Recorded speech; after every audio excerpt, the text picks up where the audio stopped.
Hey guys, it's Shannon. In this video, I'm going to be talking about Shavasana, the corpse pose, letting go, and the essence of Shavasana as it relates to death. So I am going to be reading from my book, The Alchemy of Yoga, Psychology, Akin to Magic, and just kind of adding some commentary off of that. So Shavasana, the corpse pose, is the pose of surrender. And the thing about Shavasana is, regardless of the style of yoga, whether it's a hot yoga class, a power yoga class, a yin yoga class, restorative yoga, all of these different styles of yoga, they're going to end with Shavasana, the corpse pose. And the corpse pose is in actuality the practice of being dead, the practice of death. So, in every yoga class, every style, we practice Shavasana. So I think that's quite profound, don't you? It's a practice of letting go, a practice of surrender. We do nothing with purpose on purpose. We literally lie there at the end of the physical asana practice and just practice being still and letting go. This is also really good for the physiological body after the yoga asana because we're moving the blood flow, the lymph flow, and we're just taking all these postures in our bodies that can stimulate emotions or different thoughts in our mind.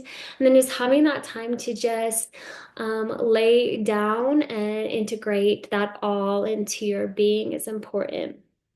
So, when we're in Shavasana, we do the best to empty the mind, open the heart, relax, and just let go. When we truly let go, we allow for the present moment to arise. We allow ourselves opportunity for grace, and we let that grace into our heart, which will allow us to make us sweet on the inside. Yoga reminds us that there's death in every sunset, in every beginning. There's death with every relationship and with every move, with every exhale breath. There's death all around us. So why avoid this truth? So here's something my teachers taught me that I thought was interesting. Think of the breath. The first thing we do, all of us, when we come from the mother's womb, is we take a inhale. And then the last thing we're all going to do when we transform out of this body, it's going to be an exhale. So all the breaths in between that first inhale, the final exhale is your life. To me, I find that just so profound. Also, breath is one of the major fuels of the body. We can't survive without it for, I don't know, 5, 10 minutes. So it's just something I think we should pay attention to, working with pranayama. I'll upload some pranayama videos in this channel as well for you guys to work on different breathing techniques. So yoga does not see death, even of the physical body, as the end. Yoga sees death of the physical body as freedom from the clutches of Maya. Maya is like this grand illusion, this grand play of life. It is not something to fear. However, most of us fear it. So, yoga sees the death of the body as merging with God, merging with spirit. If we remember our death is coming, we may be more inspired to live. We may see our life force as more precious, and we may feel more motivated to share ourselves with the world in the hopes of freedom and the hopes of peace for all. So, freedom from attachment, death will teach us that we can't take anything with us, not even our bodies. It teaches us to loosen our grips on what we attach to while we are living. So, the attachment to things cause us suffering. It creates an expectation, and expectations take us away from experiencing the guidance of the moment. So, expectations can affect how we're experiencing things, right? Ever have an expectation that wasn't met and it totally pulled you away from experiencing the moment. So expectations can bring about all sorts of challenges, and yoga teaches how to let go of those expectations in the practice of Shavasana. When we are able to surrender to the moment and what it has to teach us, we are practicing yoga. We are practicing yoga when we ground in peace, regardless of what is happening.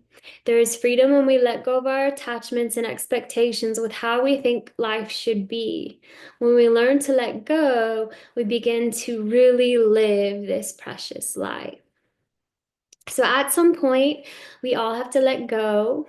Like I said, we can let go in each day of things and relationships, expectations, um, all sorts of things.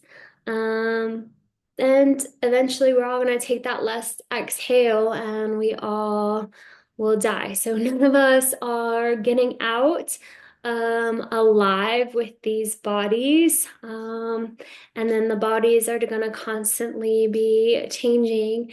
But there is an essence that is beyond the body and that is beyond the mind that yoga says does not change.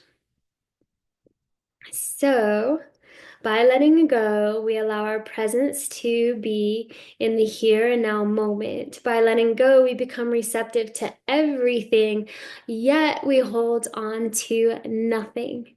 There is freedom in this. Letting go does not mean we are abandoning our efforts, our loved ones, or our dreams.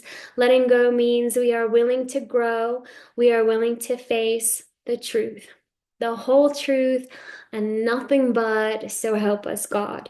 When death arrives, no doctor will be able to save you, no money will buy you out of it, and you can't take any of your material possessions or your loved ones with you. None of these will create peace for you at the time that death comes for you. Perhaps the most precious gift from death is time. Time in this body is limited. Time is your life. Sharing our time with others is our gift that we get to give back to the divine. Ensure that you are offering yourself with joy, love, and peace so the timeless essence will illuminate the moment. This is how to become everlasting. So I hope this short video was inspiring and enlightening into why all styles of yoga end with the practice of Shavasana, the practice of letting go, the practice of surrender, the practice of death, because at some point we are all going to experience that last exhale breath. And when we experience that, may we be blessed with peace, with joy, and with an amazing sense of love so we can evolve and meet whatever is next in that essence and in that place. Thanks for watching. I look forward to seeing you in the next video.